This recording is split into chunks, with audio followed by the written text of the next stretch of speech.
They thought I was quiet. Not because I agreed with everything.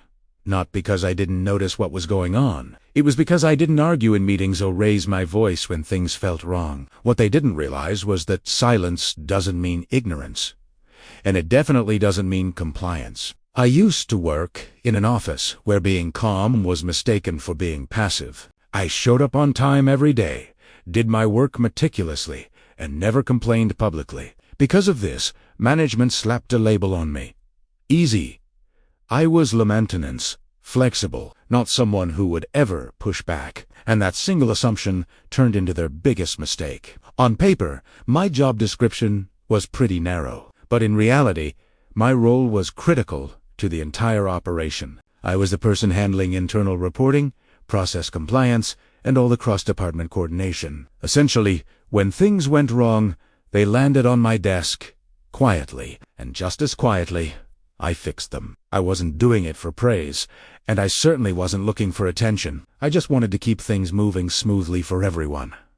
But then, the shift started. It was small, at first. A new policy change that made absolutely no sense. Extra, redundant steps were added to our workflow without any explanation. Deadlines were suddenly shortened, but no extra resources were provided to meet them. When I started asking questions, trying to understand the logic, I was met with a brick wall. "This is above your level," they'd say. So I stopped asking, not because I agreed with the changes, but because I was paying very close attention to who was making them and why. Meetings started to feel completely one-sided. Decisions were being made faster than ever, and any concerns raised by the team were brushed off even faster.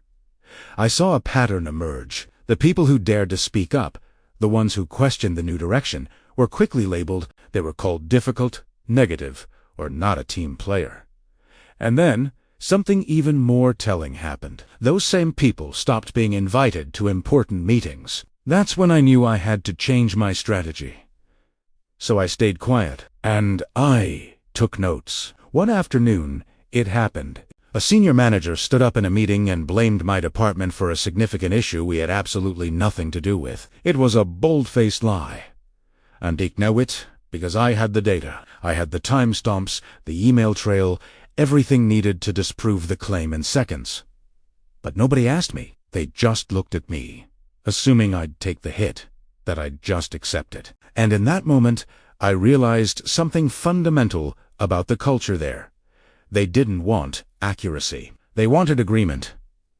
They didn't want truth. They wanted a scapegoat. That was the turning point. I stopped trying to correct people verbally in meetings. It was pointless. Instead, I started documenting everything, every single decision, every approval that came across my desk, every contradiction I heard. I saved every email, every set of meeting notes, and every revision to company policy. I started following instructions to the letter even when they didn't make sense, especially when they didn't make sense. And soon, the problems started to multiply. Not because I was causing them, but because I had stopped quietly covering for everyone else's mistakes. I stopped being the silent janitor, cleaning up their messes. When a process broke, instead of just fixing it myself, I reported it through the official channels. When the data didn't match up, instead of adjusting it to fit the narrative they wanted, I flagged the discrepancy. All of a sudden, the issues that had been bubbling under the surface for months were visible to everyone, and leadership was getting very, very uncomfortable. The private messages started rolling in. "Why is this being escalated?" One manager asked. "Can't we just handle this internally?"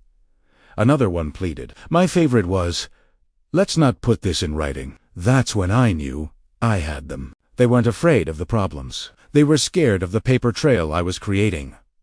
Eventually, the inevitable happened. A big meeting was called. Leadership was there, HR was present, and managers from multiple departments were in the room. The official goal was to clear the air and get on the same page. But I knew what they really wanted. They expected me to nod along, to downplay the severity of the issues, and most of all, to stay quiet. That's not what happened. Instead, I simply answered their questions, calmly, factually, and with receipts for everything. I pulled up my files. I showed how the new policies directly contradicted the statements leadership had just made. My collection of emails disproved the timelines they were trying to sell. I pointed out where approvals were supposedly given, but no record of them actually existed. I didn't make a single accusation. I didn't raise my voice or show any emotion. I just presented the documentation.